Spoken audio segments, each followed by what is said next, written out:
Armando, in every sense, he was one of the good guys. He is one of the good guys. Pictures of Armando Rojas are plastered all over Torah Synagogue. Their beloved custodian of 20 years was deported to Mexico several months ago. He was not just an employee here, he was loved.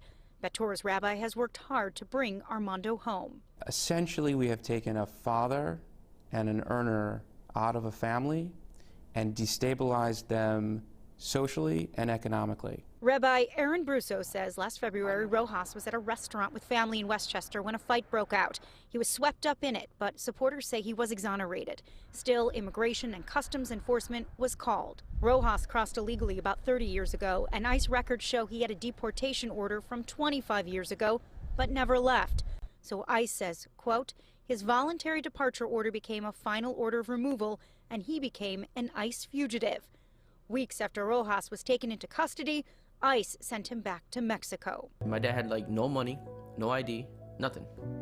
This has been heartbreaking for the Mount Kisco Temple and Rojas's family. The oldest of his two sons joined synagogue members last spring on missions to bring him home.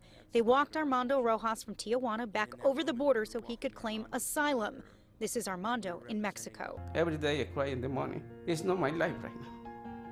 My life is in New York. On the second try, it worked.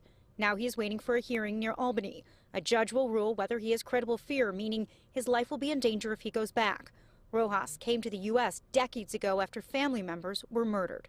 It's extremely common. So we see that many cases where people are seeking asylum in this country and have a very credible fear, really a gut-wrenching fear of returning to their own country. Rojas's family and supporters are waiting for the date of his next hearing. That's when a judge will decide whether he can continue his claim of asylum or he'll be sent back to Mexico. The community is expected here at Torah tonight to show their support. There will be a candlelight vigil and rally. In Mount Kisco, Allison Caden, Pix 11 News.